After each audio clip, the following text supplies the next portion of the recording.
las 9:48 estamos con nuestro invitado José Luis Incio, politólogo, profesor de la Universidad Católica. Bienvenido.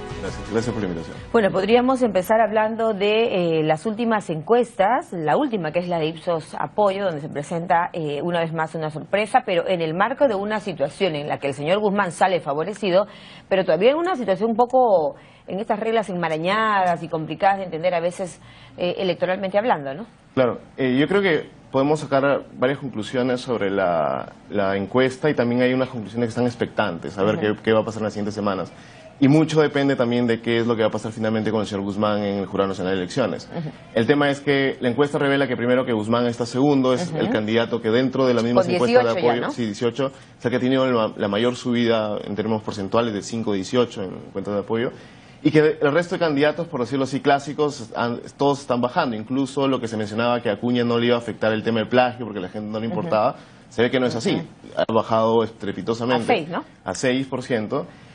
Y también hay que ver la cola. O sea, la cola también está expectante. Es decir, tenemos a Verónica Mendoza y Barrenechea que están con 4%, en un empate técnico con el candidato García, que es el que más está bajando, digamos, el que más llama la atención, que está en un empate con ellos, y eso me parece que es expectante para ver cómo se desarrollan las campañas en lo que queda de la elección, para ver si logran pasar a García y logran pasar la valla, lo cual creo que haría bien, porque la idea es tener varias bancadas en el Congreso representando a los partidos. Así es, que la democracia esté precisamente representada por diversas posiciones, posturas, ¿no es cierto?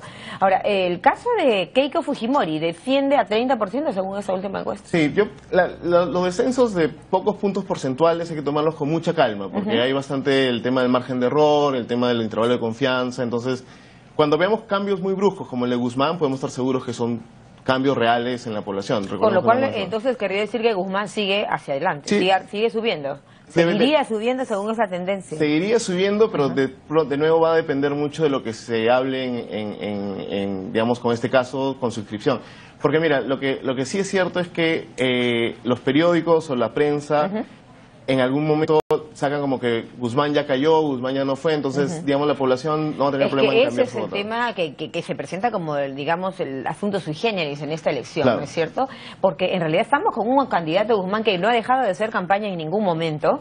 Hay quienes han dicho, incluso aquí podría haber también alguna cortina de humo. Por otro lado, se presenta el tema de que él hace un gran deslinde con el tema del gobierno y todo ello, pero que sigue subiendo en las encuestas. Pero su panorama en sí, registral, de mera tramitología o lo que fuera, no está claro aún. Exacto. Y además, si vemos la encuesta de apoyo, digamos, le ponemos una lupa a la encuesta, hay un dato muy interesante. Guzmán supera a Keiko en el sur.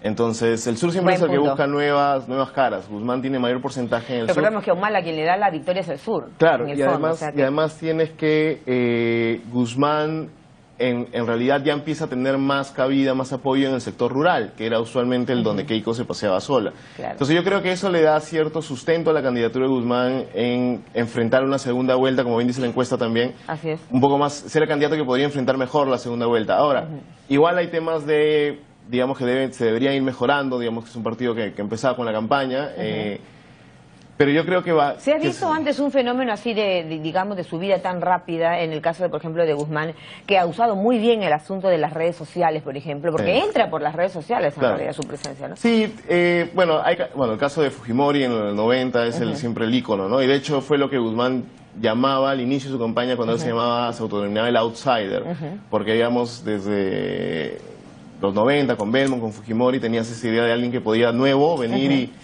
romper una mesa y colocarse, ¿no? Sí, yo creo que fenómenos como este también, incluso el de García, cuando regresó digamos, de su exilio, en 2 meses subió...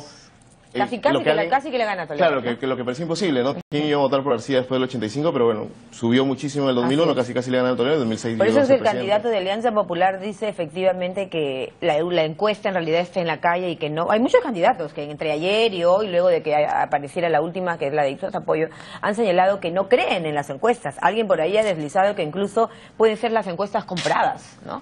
Pero... Lo creo muy difícil, o sea, no pondría la mano al fuego por nadie, pero lo creo muy, muy difícil. Lo que pasa es que la reacción obvia de un candidato que va bajando. No va a decir, bueno, sí, estoy bajando, tienen razón, estoy haciendo malas cosas. Claro. Estás en campaña, tienes que decir... Volvamos al tema de Guzmán un poco y al tema de Keiko, porque Keiko Fujimori, al igual que, por ejemplo, el candidato de Alianza Popular, son los que mayormente encarnan el mayor nivel también de antivoto, por un lado. Veíamos anteriormente que Keiko efectivamente sigue punteando, sigue liderando, pero se producía un poco de estancamiento, por otro lado. Sin embargo, ahora empieza a bajar. ¿Esa tendencia continuará o qué opinas? Yo lo que creo es que Keiko tenía en su idea inicial ganar en primera vuelta. Entonces, bajo esta lógica, trató de ponerse un poco más al centro y hacer entender que su opción no es solo para los fujimoristas, sino para un espectro más amplio. Por eso, digamos, el retiro de fujimoristas duros, por decirlo así, como Marta Chávez en plena campaña, o las declaraciones que dio en su conferencia en Harvard sobre el tema de la Comisión de la Verdad, era ella buscando posicionarse un poco más al centro y, digamos, capitalizar los votos, porque sabe que tiene un antivoto fuerte y en segunda vuelta puede haber un todos contra Keiko, ¿no? El tema es que lo que revela la encuesta de apoyo también es que ya no es ella la que tiene el mayor antivoto, sino García el que tiene el mayor antivoto. Todo. Entonces tú tienes que Keiko le gana holgadamente. Que se veía un escenario diferente, hasta hace un mes y medio todo el mundo decía, no, en una segunda vuelta entre Keiko y Alan se la lleva. Sin embargo, eso parece que va despejándose. Y ahora me parece también importante lo que está saliendo en las encuestas porque revela también, baja varios sentidos comunes, ¿no? Como que la gente se olvida de todo, ¿no? Veamos, Alan tiene 0% de intención de voto en la selva. Entonces, quizás dado a su política en su anterior gobierno con respecto a los recursos naturales o lo que pasó en Bagua, etc. Entonces, el tema de Bagua probablemente le esté pasando la factura, ¿no? Y eso me parece que va a ser. Yo creo que con respecto a Keiko, en mi opinión, no creo que baje del primer puesto, lo que se va a mantener ahí. Bueno, Keiko, en mi opinión, no creo que baje del primer puesto, lo que se va a mantener ahí. Bueno, 36, 34, ahora 30 son... Sí, pero igual creo que se va a mantener ahí. Lo expectante es lo que pasa con el segundo puesto, ¿no? Entonces, queda un mes y medio en campaña, algo así, y lo que sí es cierto es que Perú es un caso súper sui generis siempre en esto. Por lo menos esta elección se presenta como muy, muy diferente a los otros procesos. Y si se baja a Guzmán, yo creo que, como bien salía en la columna de Levitsky en La República, sería la primera vez en 30 años que en una democracia te bajas un candidato que está segundo. O sea, no ha habido una democracia... ¿Podría eso mal interpretarse? ¿La suspicacia ahí tendría lugar? Sí, de hecho, el The Economist, que es una revista británica muy prestigiosa, ya empezó a hablar sobre el tema. Decir, que es raro. O sea, es raro. Yo entiendo que el Jurado Nacional de Elecciones tiene procedimientos y cosas y quizás está fuera... no pueden hacer mucho con las reglas que tienen, pero lo cierto es que la gente tiene que entender por qué se bajan a su candidato. Y si es algo tan intrincado, las reglas electorales son tan intrincadas... Pero aquí yo quisiera hacerte una pregunta, que muchos también señalan, le ha valido de mucho esto a Guzmán. ¿Se ha victimizado, lo han victimizado? Finalmente puede ser un efecto boomerang todo este tema del Jurado Nacional de Elecciones, porque pareciera más bien que esto lo ha fortalecido, ¿no? Yo creo que igual le ha pasado factura, porque no es lo mismo un candidato que está en alzada, en camino, y que tiene todo el tiempo disponible para campaña, y un candidato que está en alzada... ¿Por qué suben las encuestas entonces? Porque en realidad la tendencia de subida está incluso antes de que se empiece a saber todo el tema del jurado que se vio bajar. O sea, la tendencia de Guzmán ya era de subida. Había pasado del otros al 5% antes de que el jurado salga justamente la resolución del ROP y todo esto.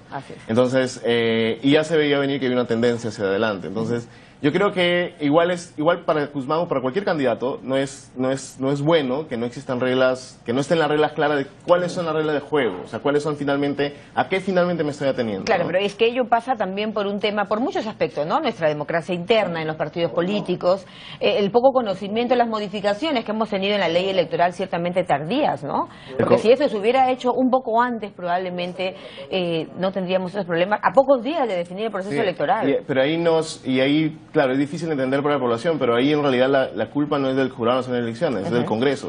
O sea, el presidente del Jurado Nacional de Elecciones ha estado meses atrás pidiendo que se aprueben las normas. La OMPE también pedía lo mismo, ¿no es cierto? Y de hecho, a mí me parece esta gestión de los tres organismos electorales bastante sensata porque, a diferencia de años anteriores, han sido unidos. O sea, los tres han ido a pedir los paquetes de reforma me parece una institucionalidad bastante buena. En varias ocasiones han solicitado ese tema. La demora quedó entonces en el Congreso. Y en el presidente y en el Ejecutivo, porque el Congreso aprobó los cambios en la ley de partidos políticos y el Ejecutivo la aprueba después de convocada la elección, lo cual genera todo un problema de cuáles son las reglas que aplico finalmente, las que están antes del proceso de convocatoria. Que eso es un poco lo que señala el señor Acuña también, que es lo que señala el señor Guzmán también. también, ¿no es cierto? Porque en el caso del candidato Acuña, recordemos que el tema de las dádivas, por ejemplo, decía, no, pero eso fue antes de la modificación. Sin embargo, el tema estaba ya, definido, consignado en la anterior ley, ¿no? Si tú no tienes reglas claras, tú vas a poder cometer injusticias o otros que se aprovechen del tema. Entonces, en tanto más claro y más sencillo está el problema, yo creo que en un contexto en el cual la ciudadanía confía poco en las instituciones... La próxima encuesta es la de GFK, ¿no? ¿Para cuándo será?